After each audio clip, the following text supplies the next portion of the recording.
mentality of faith. When we look at the characters in this lineage, the do-gooders, the good characters in this lineage that's contained in this Bible, and we look and we examine the mentality they had to have to be able to accomplish the things that they accomplished. Right. You know, I just took some what is secular, I guess, would be definitions of faith and mentality.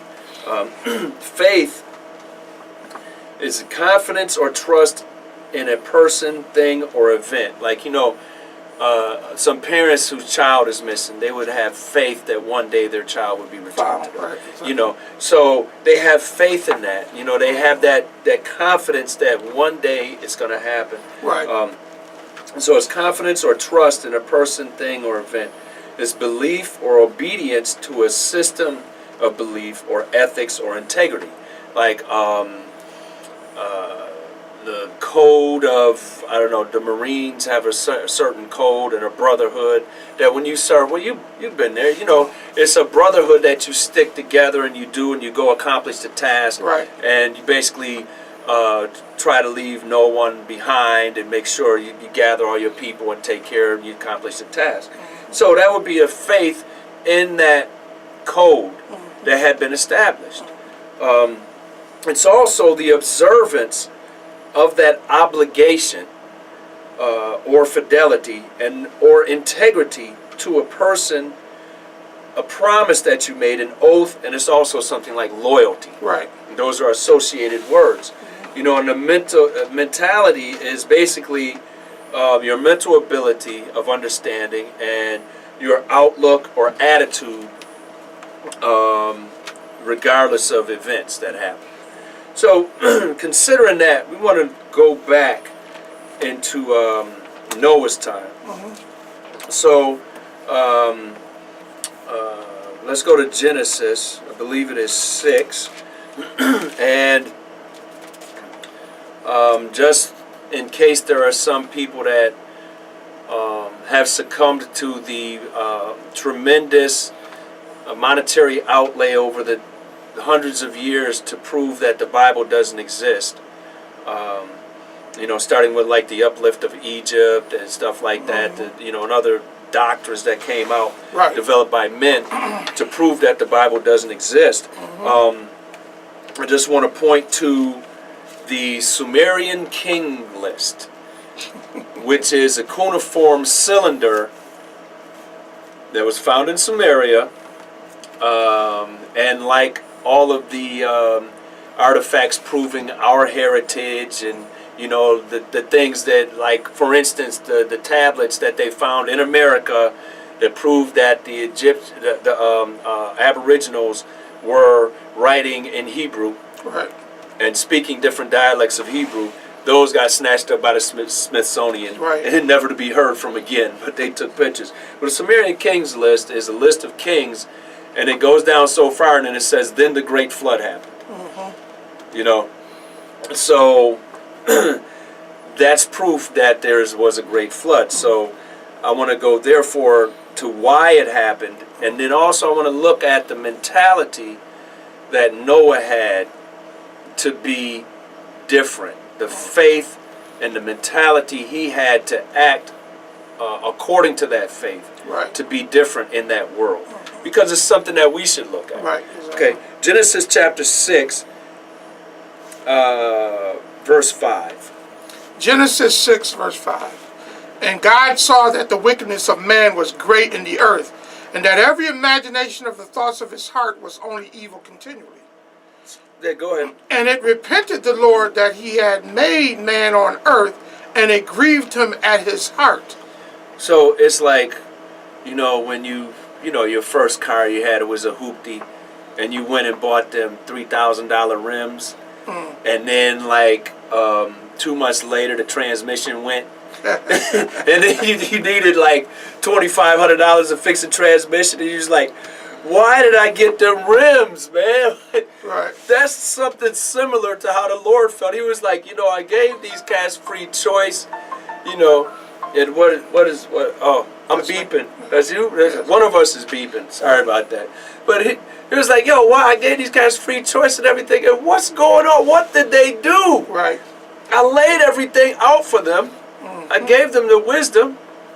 They just don't want to adhere to it, But it says the wickedness of man was great in the earth, and every imagination of the thoughts of his heart was only evil continually. Something like today. Because look at this, bro. They had music back then, right? The music, they had clothes they wore. Right. So you had people that made music. You had people that made clothes. Right. So if the thoughts was only evil continually, what was their clothes looking like? Booty shorts? What was ever evil? That which is evil. But according to what was given already. Exactly, right. That we ended up being so evil that it had to be written for us because it wasn't in our mind to think righteously on first thought. What was the music like? It was like the people that were making it.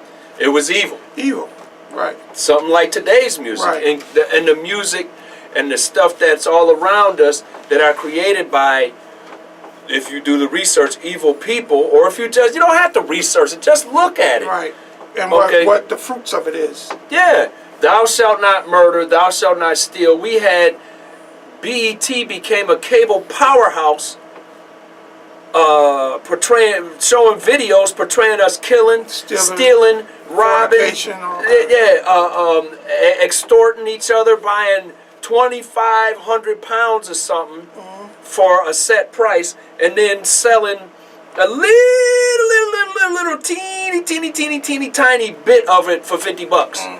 So you would make 5,000% profit. And destroying the people in the process. Exactly. Not caring and, not having a consideration or a kindness being shown towards your neighbors. That's what, but that music was made by evil people. Right, exactly. Because if they weren't evil, they wouldn't put stuff out like that. Right. That's what it just was like this. And that's only two examples, the clothing and the music, but the deeds of the people, all into all types of witchcraft and get other knowledge beside and separate from the knowledge of God. All of these things were happening. But let's look at Genesis 6, verse 8. Genesis 6, verse 8. But Noah found grace in the eyes of the Lord. Read on. These are the generations of Noah. Noah was a just man and perfect in his generations, and Noah walked with God. Okay, so Noah was the one dude that the Most High was happy with. That's why the Lord came to him and said, listen, I'm going to wash this whole earth clean. Right. But I'm going to save you. But a lot of people don't understand what they're reading here. Yeah. 2 points. You can't get anything right out of someone whose heart is imagining evil things constantly. Exactly. That's like trying to get some kind of righteousness out of an unrepentant serial killer, right? You can't, because he's got that lust to kill, right? Number one. Number two, what people don't understand when they read here, what we just read in verse 9, Noah, this wasn't an enigma. He just didn't pop up on the scene and be right. Through his genealogy. That's what that verse 9 That's what verse 9 is saying, that righteous seed line, right, stayed intact through him. The ones he learned from before him, they learned from before them, they dealt with the Lord in the right way and walked with God. So Noah took that example and kept it. Part of the mentality that you get into. Right? Exactly. So that's another thing. It is reckoned by the seed, whether you realize it or not. People try to tell you it was right here and it is today. It ain't gonna change. Go ahead, bro. That's actually three things. 3 things. Yeah, but it's very good points because he found grace in the sight of the Lord because if he had any lust, he was not like that unrepentant serial killer. Exactly. He checked himself. Right. 1 John 5:19 or 20, where he said, if you're going to be separate from the world, you got to keep yourself and check yourself and be separate. Right, right. And not go into that. Because everything around him was what? Evil. Yeah, exactly. So he had to constantly make a choice. Right. Just like remember in 1 Peter where it talks about Lot. Right. It talks about he was of the wicked. Yeah. he was vexed daily at these cats trying to do something evil. And remember, because we're going to go to an example of him and Abraham, he had a lot of substance. Right. So what was it? People trying to game him out of run drag, steal outright, you know, do all kind of stuff to his stuff. And he was vexed daily at the conversation that we're going to, and don't even start with the sexual overtones of what they was doing in Sodom and Gomorrah. You know? Right. We just brought our radio audience. Yeah, that's why I moved the mic so y'all could hear me. We just brought the radio audience in, and we remembered to say that this week because we were just on a roll last week. Hope y'all got the gist of it. But today we're talking about the mentality of faith. We're looking here at Noah in Genesis 6 and the things that he had to, the choices he had to make to maintain that mentality of faith. So to be able to show himself faithful, he had to constantly make choices about what he was going to do to remain faithful. Right, and it also says that he was a preacher of what? Righteousness. In Peter. So it wasn't just he just appeared and he was just building the ark and then the Most High waved the wand and said, go ahead, get on it. No. In his life, he was setting an example of the way people should be. Yes. Because he understood what he learned through his elders. Yes. And through his lineage that this was the way to go. Yes, and that's what it's talking about in Genesis 6 and 9. Right. Where it says, these are the generations of Noah. Noah was a just man and perfect in his generations, and Noah walked with God. So he was the one that was close to the Most High through Christ. Exactly. Okay, so, but imagine the things that were going on. Every imagination of the thoughts of men's hearts was only evil continually. Verse 5. Just like it is today. Exactly. Right. Just like it is today. So he had to stand up and be that person in front of people, but then also he had to deal with his thoughts. Right. And keep from being like everybody else in his thoughts first, and then let that guide his actions. Right. Okay, let's go to, since we had talked about Lot, let's go to Genesis 13, I believe it is. Genesis 13, read verse 2. Genesis 13, verse 2. And Abram was very rich in cattle and silver and in gold.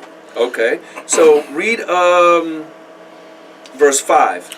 And Lot also, which went with Abram, had flocks and herds and tents. So they both had like a lot of stuff. Loot. Right. Treasure, all this stuff, right? So, just read verse 6. Genesis 13. And the land was not able to bear them, that they might dwell together, for their substance was great, so that they could not dwell together. So, here's the thing.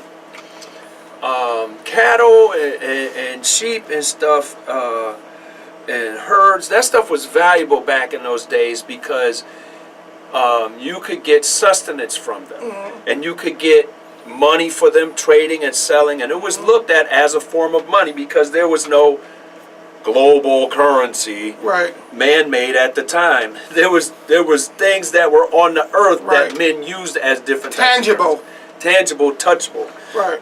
We don't want to get into that. So but the thing is, they had so much stuff. There was no way you could build like a fence line between their stuff to separate it because their stuff was all intermingling. Right. So read Genesis 13 rather, verse 6, and just read on down. And the land was not able to bear them, that they might dwell together, for their substance was great, so that they could not dwell together.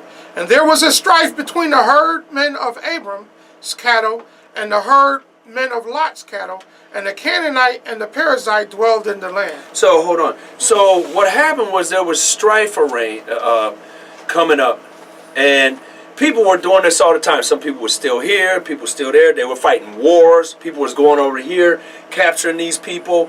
They would leave them there, but they would pay tribute, every year or at a certain time or whatever. Matter of fact, you could go to Genesis 14 and read on it to talk about a revolt from being under tribute in a war and stuff that was happening that Lot got caught up in. Yeah. Because he ended up moving toward Sodom and Gomorrah. So they was about to start fighting. So usually, because it says, and the Canaanite and the Perizzite dwelt in the land, they dealt with other gods, right? And from that, if a strife like that broke out, they would just war. Right. You know what? It's about to be all mine. Right. So, but read what Abram said to Lot, verse Genesis 8. 13, verse 8. And Abram said unto Lot, let there be no strife, I pray thee, between me and thee, and between my herdmen and thine herdmen, for we be brethren. Wow. So let there not be any strife. But we have people today looking in Romans 4 and reading the example of the faith of Abraham. Right. And they claim to be followers of Christ. But they have strife. Don't care if it's somebody that's into this Bible, regardless of denomination, and somebody that's not, somebody on the street, or husband and wife, or two people in a congregation, two people from different congregations, but they both claiming to know the Bible. And then they what? Striving. So let's hold that and go to 1 Corinthians 6 and 1. Now we know from reading the Bible that in Matthew 18, Christ laid out a pathway of conversation in order to resolve differences to keep it from going into strife and grudge. All right. So now Paul is expounding on that. Let's read 1 Corinthians 6, verse 1. Dare any of you having a matter against another go to the law before the unjust and not before the saints? So why do, and it's a lot of times it's our people, because a lot of the, it's going to show you in the scriptures coming up that's why the hood is the hood, as the brother says. We end up letting stuff go, and then this system that everybody claims is unjust, or they over us for a reason, because Paul talked about the powers that be. Right, exactly. Oh my God, I said the powers that be, and they quoted that scripture a couple months ago. Now I'm a coon. I'm sorry, but why do we let things escalate to where the cops or the judicial system has to get involved? We have no faith. We don't have the right mentality. We don't have a mentality to make that choice. Right.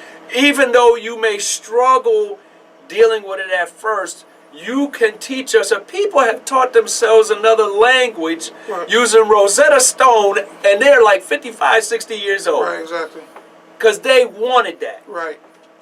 But we get caught up in, such and such got arrested for murder. Well, how did he get to murder? Well, he was all smiling up in my girl face. That's worth a life? Right. It's something you can't talk about with your brother. See, we always claim in this community how we a family. But the simplest things like this right here, we can't do. What did Abraham say? We among these people. We should be setting an example. We should be an example. We're brethren. Why are we striving? We don't need to strive. Okay. So when the police get called to a domestic dispute, same thing. Y'all couldn't work that out. Right. Sit down and just talk. No, because you don't have a developed mentality of faithfulness to the Most High. Because the scriptures lay out explicitly how to deal with your wife. Okay, go to 1 Corinthians 3, verse 3. He said it in another way. Why we can't deal right and we can't be faithful. Read 1 Corinthians 3, verse 3. For ye are yet carnal, for whereas there is among you envying and strife and divisions, are ye not carnal and walk as men? Oh, but we kings and queens. We great people. Exactly. We great people from Africa. Exactly. What couldn't we do this, or I'm an Aboriginal. We ruled this land. Well, how is it that you? Oh, y'all was all these different tribes and stuff set up in different nations. I've seen them. I've seen a map of the nations and stuff that was in North, Central, and South America before the kind of conquistadors and Columbus. Why was there separations? Because it was strife. Okay, but it says, Paul said you're carnal. Yeah. And you already said it, but let's go to Romans 7 and read verse 7. Romans 7, excuse me. Romans the 7th chapter, verse 7. What shall we say then? Is the law sin? God forbid. Nay, I had not known No. I'm sorry. Romans 8, verse 7. Okay. But that's a good one. The law is not sin. But read on. Romans 8. Romans 8, verse 7. I'm Okay, sorry. okay, I saw 7, so I was like, 7. Because the carnal mind is enmity against God, for it is not subject to the law of God, neither indeed can be. Right. What? Dude, is that? No. I said Romans in the New Testament. Exactly. So, obviously, Abraham, when he told Lot we shouldn't be striving, understood the laws of the Most High. Well, it wasn't that's called. That's done away with, though. So it wasn't. That's why we strive. Yeah, it wasn't called the law of God that time. It was called having a certain attitude and understanding. The mentality of the word of how the Most High ordered the world. Remember, wisdom is the ancient people understood how wisdom. The ancient people understood that the world was ordered a certain way, and if they lived in harmony with that order, they would have prosperity. So the point about it being changed to the understanding that we get about this law and how we want to fight against it, when you go to Galatians 3, it says the law was added because of what? Sin. Because you. cats was not being subject to it. I don't listen. I listen. I'm going to block out because you look at what was that? There was the one, I think they named the king Philistines, Abimelech, but when it says Pharaoh in Egypt, they both served other gods. But then they both tried to claim Abram's wife when he said it was his sister, she was his sister, even though she was. He didn't want to get killed because she was so fine and they were so carnal and lustful. He didn't want to get killed by them for his wife because that's how they dealt, because they was that far removed from the understanding of God's and their idols that they worship did not bring them any closer to God. It took them farther away. Right. But you look at that and how he acted. He kept those laws, but it was a mentality. But we got so far away going into Egypt after Jacob and Joseph and the brethren died. We got so far into them, it had to be written down to us in an effort to bring us back. Right, exactly. And still to this day, it's like you said. Fumble. It's like, and he's running it as good, he could go all the fumble. Exactly, right. But like you said, we're not built that way. Yeah. Exactly. We have to recreate ourselves into an obedient person. Right. So I want to go to 2 Timothy 3. Because while Abraham and the ancients had this mentality, that mentality is not there.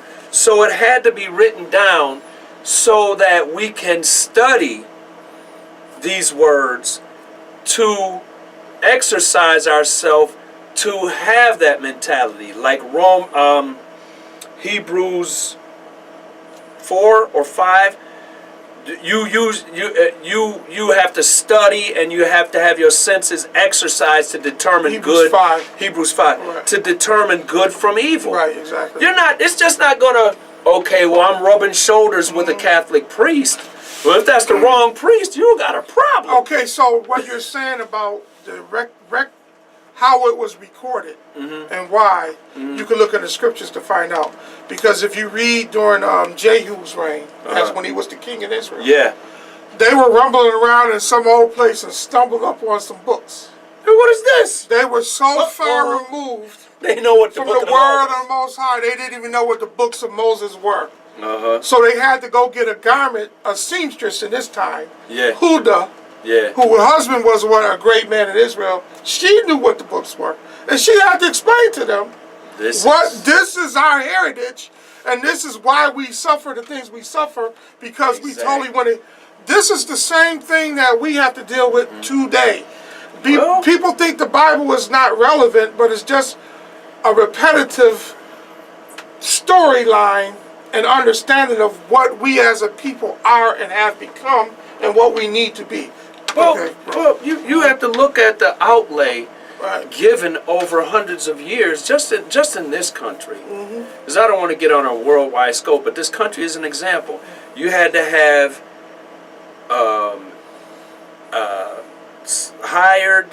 people hired by the slave masters that probably looked like them, that set up an administration in churches that allowed only teaching of certain scriptures.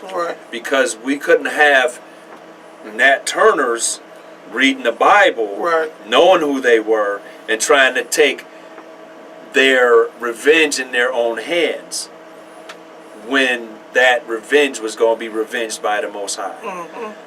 Because they didn't want slave rebellions. But then you had the same type of administration coming up with prizes and blank form speeches in the 70s given to preachers so they could teach the benefits of abortion to our people in the 70s. Of course, with a monetary reward. And that's what I'm talking about, the outlay given over hundreds of years to teach us, no, you know what? That law is done away with, so you can strive. Right, exactly. Because Abraham kept the law, but you can see he wasn't striving. Right, exactly.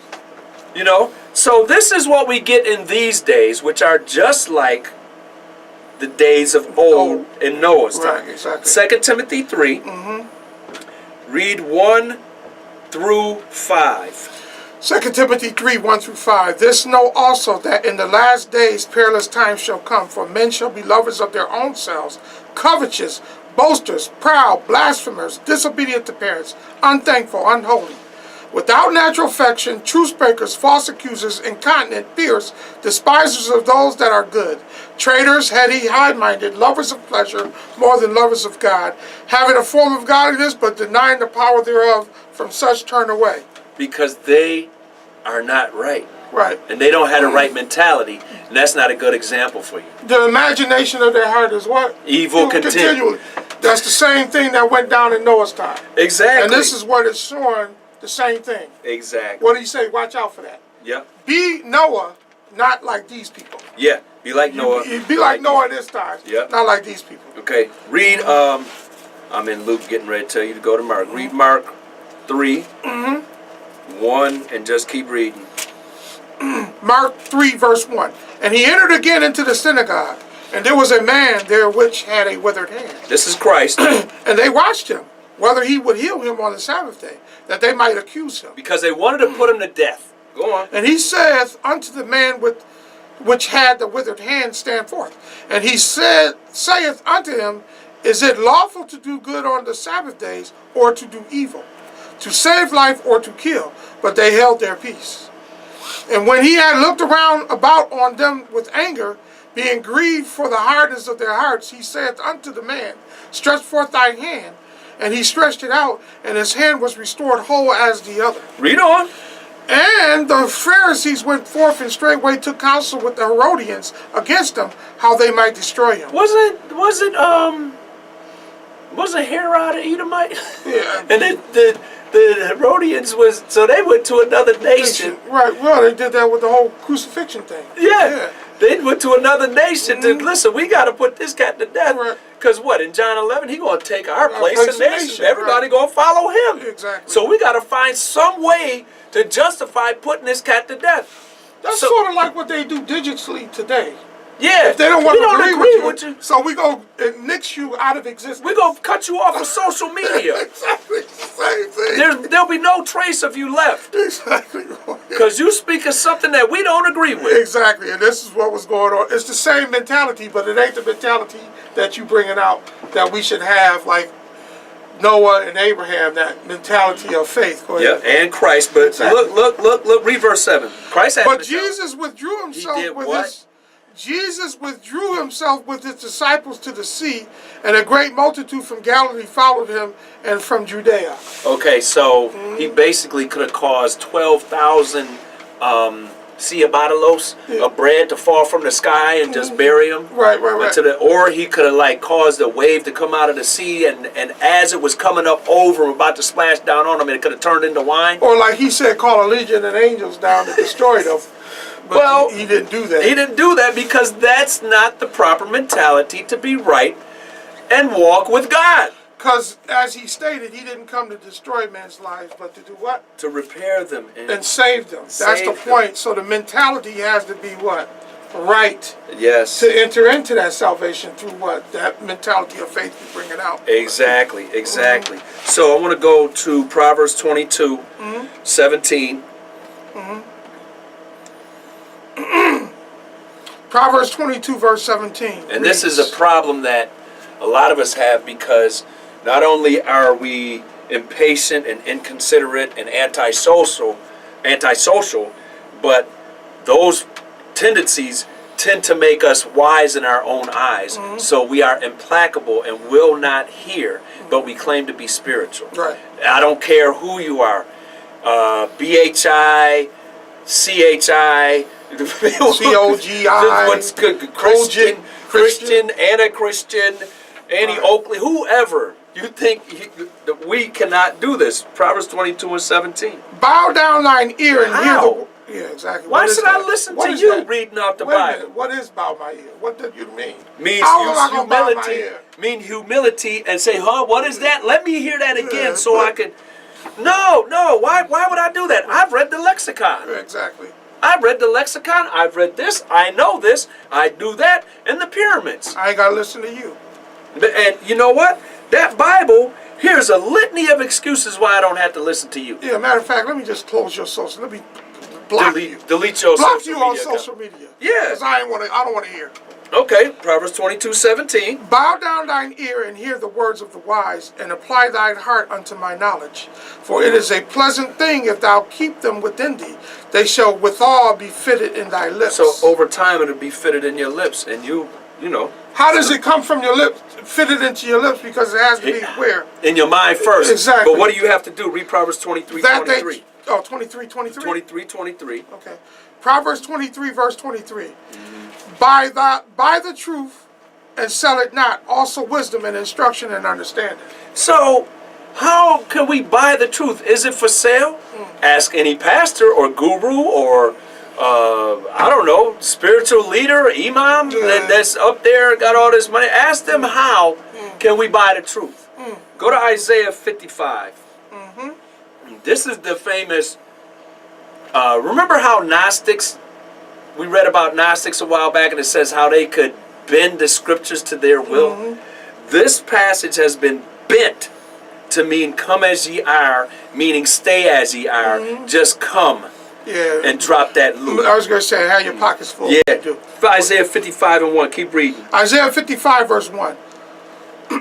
Ho, everyone that thirsteth, come ye to the waters, and he that hath no money, come ye, buy and eat. Yea, come. Buy wine and milk without money and without price. So that's those things that sustain you. Right. But you ain't got to spend no money for it. Read. Wherefore do ye spend money for that which is not bread? Why are you going to places that allow you to strive and don't really give you the entire text of the Bible? They just give you a performance.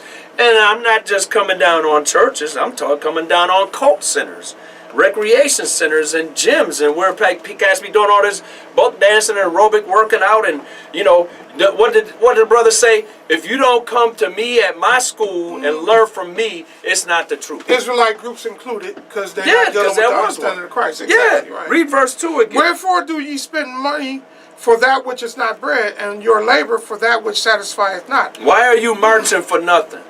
Hearken diligently unto me, and eat ye that which is good, and let your soul delight itself in fatness. Read. Incline your ear. Oh, so now incline. Right. Bow and incline, same thing. Basically, learn how to listen and hear. And retain those words in your mind. Not only that, you listen and hear so you can reason.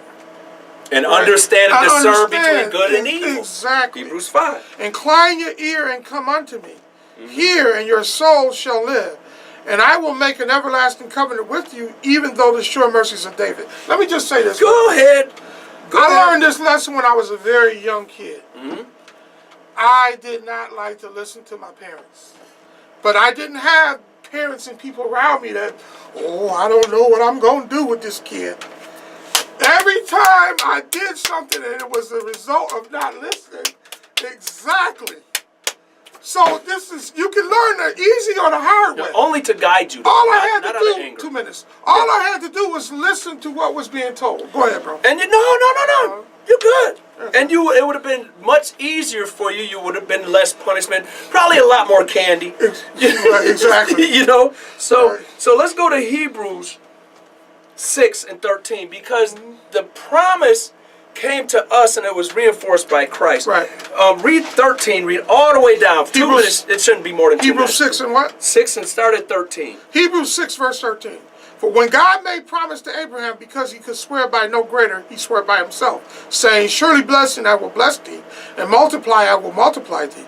And so, after he had patiently endured, he obtained the promise. Patiently endured, so Right. he had to be patient with that and Right. deal with all the stuff he dealt with to Right. show himself righteous. Exactly. Read on. For men verily swear by the greater, and an oath for confirmation is to them an end of all strife. I swear on my mama. No, dude. But sometimes we do try to put away strife. But read on. Wherein God, willing more abundantly to show unto the heirs of promise the immutability of his counsel, confirmed it by an oath, that by two immutable things in which it was possible for God to lie. Impossible for God to lie. It was impossible for God to lie. We might have a strong consolation, who have fled for refuge to lay hold upon the hope set before us. Read on. Which hope we have as an anchor of the soul, both sure and steadfast, and which entereth into that within the veil. Into the most holy. Read on. Whether the forerunner is for us entered, even Jesus, made an high priest forever after the order of Melchizedek. He showed us how to enter into the most holy and be the holiest we can be without the need for a physical temple on this earth. The temple is in our bodies, and it's our mentality of faith that controls our bodily actions to make us holy inside us. So God can walk with us because he'll be in us, because we will be one with him. And with that, we're going to say, we hope you have a blessed Sabbath. Good day.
The Body of Christ Repentance Network, www.thebocc.com.